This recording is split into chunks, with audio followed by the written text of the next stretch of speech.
नमस्कार दोस्तों, आप देख रहे हैं क्राइम सीन और मैं हूं मोहित।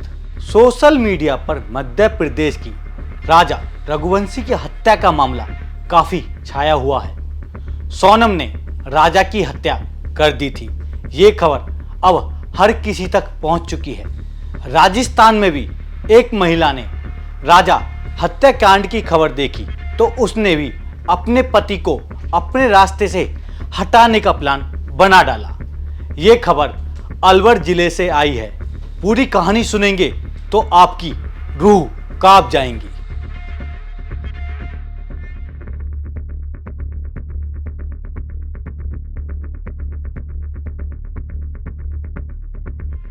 अलवर के खेड़ली की रहने वाली अनीता अपने पति वीरू के साथ डांस कर रही है। दोनों अपनी रील बनाकर सोशल मीडिया पर पोस्ट करते थे। अब आप ही बताइए कि ऐसी तस्वीरें देखकर भला कौन कहेगा कि अनीता अपने पति वीरू से प्यार नहीं करती थी। अनीता की पहले से शादी हो चुकी थी। उसने वीरू से दूसरी शादी की थी। वीरू से पहले शादीशुदा थी। अनीता अपने पति वीरू से प्यार नहीं करती थी। अनीता की पहले ही एक शादी हो चुकी थी। उसने वीरू से दूसरी शादी की थी। वीरू भी पहले से शादीशुदा था, लेकिन अनीता से मुलाकात हुई तो वो अनीता को अपना दिल दे बैठा और दोनों ने शादी का फैसला कर डाला। वीरू अपनी पहली पत्नी को अलग घर में रखता था और अपनी दूसरी पत्नी अनीता के लिए दूसरा घर ले रखा था। वीरू को ऐसा लगता था कि अनीता उससे बहुत प्यार करती थी।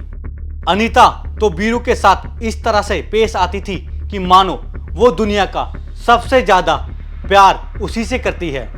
लेकिन वीरू को इस बात का अंदाजा भी नहीं था कि अनीता उसकी पीठ में खंजर घोंपने का प्लान बना रही है। अनीता वीरू से प्यार करने का नाटक कर रही थी, लेकिन उसकी पीठ के पीछे वो काशी नाम के एक लड़के से मिलती जुलती थी। अनीता की दुकान पर काशी सामान लेने आता था। इसी बीच अनीता और काशी के बीच अवैध रिश्ता बन गया। जब भी वीरू घर से बाहर जाता तब अनीता अपने प्रेमी काशी को अपने पास बुला लेती और उसके साथ रंगरलियां मनाती थी। अनीता वीरू के साथ प्यार का दिखावा करती रही, लेकिन असल में वो अपने प्रेमी को ही चाहती थी। टीवी और सोशल मीडिया पर जब अनीता ने राजा हत्याकांड वाली खबर देखी तो उसका दिमाग भी सोनम की तरह शैतानी की तरह चलने लगा। अनीता ने अपने प्रेमी काशी और उसके दोस्त के साथ मिलकर अपने पति वीरू की हत्या का प्लान बना डाला। कुल 5 लोगों ने मिलकर वीरू को मौत के घाट उतार दिया। सीताराज और काशी के नाजायज संबंध थे और नाजायज संबंधों के जब थोड़ा बहुत उसके पति को पता चला था तो लगभग 1 साल पहले भी इनके आपस में हल्की कहासुनी हुई थी। तो फिर जब इसका पति इसको रोकता था तो इन्होंने फिर इसको इनके वीरू को बीच में से हटाने का दोनों ने फैसला किया और इन्होंने आपस में बातचीत करके, और जो काशी था उसने 4 लोगों को और साथ लिया और इन्होंने योजना बनाई इसको रास्ते से हटाने की। उन 4 लोगों को इन्होंने लगभग 2 लाख रुपए देने की बात भी करी और इस योजना को अंजाम देने के लिए उसके बाद ये फिर एक दिन जो 7 और 8 की जो रात्रि थी उसमें ये इकट्ठे हुए। शाम को इन्होंने पार्टियां करी और उसकी प्रेमी ने अपनी जो पत्नी थी उसको बता दिया कि मैं आऊँगा और साथियों को लेकर के तुम गेट खुला छोड़ देना। तो रात्रि में उसने गेट खुला छोड़ दिया। रात्रि में लगभग 2 बजे ये वहाँ से एक ही मोटरसाइकिल पर सवार होकर 5 लोग गए और वहाँ उस अनीता राज के साथ मिलकर उसकी गला घोट करके हत्या कर दी और फिर वहां से फरार हो गए। अनीता ने अपने पति को रास्ते से हटाने के लिए अपने प्रेमी काशी के जरिए उसके दोस्त को 4 लाख रुपए दिए थे। काशी और उसके 4 दोस्तों ने मिलकर आधी रात को वीरू को मौत के घाट उतार दिया। अनीता ने वीरू को मौत की खबर खुद ही उसके घर वालों को दी थी और खुद को बेगुनाह दिखाने के लिए अनीता अपने प्रेमी काशी को लेकर अस्पताल भी गई और वहां भी रोने धोने का नाटक करती दिखाई दी। अलवर के खेड़ली में 8 जून की रात बाईपास पर वीरू जाटव का शव पड़ा हुआ मिला। पुलिस ने जिस जगह पर शव मिला था वहां लगे आसपास के 150 से भी ज्यादा सीसीटीवी चेक किए। इसके बाद पुलिस को अनीता पर ही शक हो गया। पुलिस अपने शक को मिटाने के लिए जब वीरू की पत्नी अनीता से जब पूछताछ करने पहुंची तो पहले तो अनीता खुद को अनजान दिखाने की पूरी कोशिश की, लेकिन जब पुलिस ने सख्ती से पूछा कि उसने अपने पति वीरू की हत्या की है तो कबूल कर ली। पुलिस ने अब अनीता, उसके प्रेमी काशी और उसके दोस्त ब्रजेश को गिरफ्तार कर लिया है। इस मामले में अभी 3 और आरोपी की तलाश की जा रही है। अनीता राज ने इसके बाद और क्या षड्यंत्र प्लान बनाया? करीब जब 2 बजे इन्होंने प्रवेश किया और करीब 3 बजे जब यहाँ से घटना को अंजाम दे करके बाहर चले गए और वहाँ से फरार हो गए, तो उसके बाद अनीता अपने शांत बैठ गई। लगभग 1 घंटे बाद 4 सवा 4 बजे के लगभग इसने अपने जो परिजन और उसके जो मृतक के परिजनों को कॉल किया कि इसके साथ ये घटना हो गई है, क्या कारण रहा, और खुद को अपने एक ढोंग बनाया कि जिससे उसको परिवारजनों को ऐसा लगे कि इसकी हत्या या फिर इसकी संदिग्ध परिस्थितियों में मौत हो गई है। तो उसके बाद इन्होंने ये बोली बन गई और इसने किसी को बताया नहीं। उसके बाद इसको हॉस्पिटल ले गए और अपने आप को ये बेगुनाह साबित करने में लगी रही। बताया जाता है कि आरोपी भी साथ में हॉस्पिटल गया था, जिससे उस पर किसी को शक सवार नहीं हो। हाँ, लगभग इन्होंने फिर इसको फ़ोन किया, अनीता राज ने ही अपने प्रेमी को फ़ोन किया, काशी को, और फिर काशी भी वहाँ पर गया घर पे। अनीता अपने पति वीरू से सिर्फ दिखाने का प्रेम करती थी।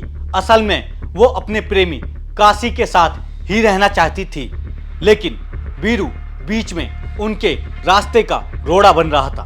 वीरू को ये जब पता चला था तो उसकी पत्नी अनीता का काशी के नाम के लड़के के साथ अवैध संबंध चल रहा है, तो इस बात को लेकर दोनों के बीच अक्सर झगड़े भी होने लगे थे। अनीता भी इस रोज के झगड़े से तंग आ चुकी थी और जैसे ही उसने राजा हत्याकांड वाली खबर देखी तो उसके दिमाग में भी अपने पति को रास्ते से हटाने की प्लान पैदा हो गया और उसने भी एक बड़ा अपराध कर डाला।